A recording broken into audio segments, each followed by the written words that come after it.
Aunty আমি না তোমার কোলে বসে খাবো। না সোনা, এটা ঠিক না, তুমি ভেতরে গিয়ে খাও।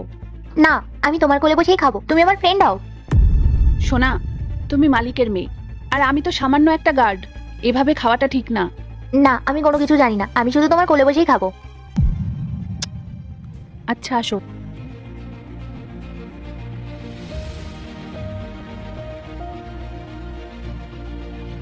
কি হচ্ছে এসব?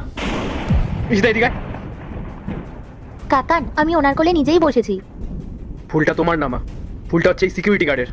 এই গার্ড, তোমার সাহস হলো কি হবে? নিজের জায়গাটা ভুলে গেছো? ম্যাডাম, আমি ওকে অনেকবার বারণ করেছি, ও নিজে জোর করে এসেই আমার কোলে বসেছে। এখন মালিকের মেয়ে যদি জোর করে এসে আমাকে কিছু বলে তাহলে আমি কি করে বারণ করব বলুন? চুপ করো, তোমাদের মতো লোকজনের মুখে না যুক্তি মানায় না। খাচ্ছ তো এই সামান্য আলু ভাজা আর ভাত, এখন কি ও তোমার কোলে বসে খাবার খাবে? নিজের সীমার মধ্যে থাকো আর নিজের খাবারটা নিজে খাও। আমাদের পরিবারের সাথে একদম মিশতে আসবে না। আজ কোলে বসিয়েছে, কাল মাথায় চড়ে বসবে। আর চাকর বাকরা না এভাবেই সুযোগ নেয়। দাদা, আমি সত্যি বলছি, আমি ওকে অনেকবার বারণ করেছিলাম কিন্তু ও আমার কোনো কথা শোনেনি। এই ন্যাকা কান্না না আমাদের সামনে কাঁদতে আসবে না। চাকর চাকরের মতো থাকো।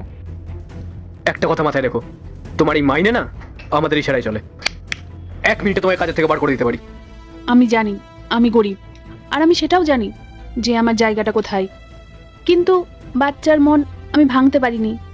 আপনি বিশ্বাস করুন, আমার মনে খারাপ কিচ্ছু ছিল না। আর ধাক্কা দিয়ে বের করে দেবো। কি চলছে এগুলো এখানে? আরে দেখো না বৌদি, আমাদের ঈশিতাকে কোলে বসিয়ে খাওয়াচ্ছিল।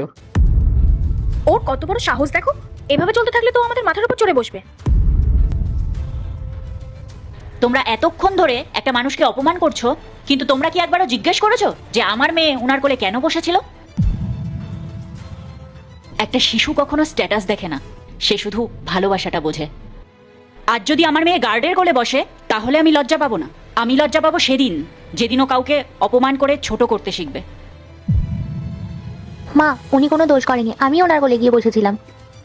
আমাদের ঘরের দেওয়াল উঁচু হতে পারে, কিন্তু আমাদের মন যদি ছোট হয় না তাহলে এই বাড়িটা আর বাড়ি থাকবে না।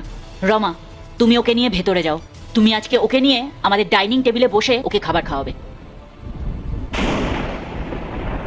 বৌদি, এটা কিন্তু ঠিক হচ্ছে না। দাদা জানতে পারলে কিন্তু খুব খারাপ হবে।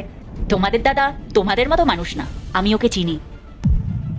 আজ আমাদের যা কিছু আছে সব ওর পরিশ্রমের জন্য। ও কোনো কাজকেই ছোট বড় ভাবে দেখে না, সে অনেক নিচু থেকে আজ এই জায়গায় পৌঁছেছে।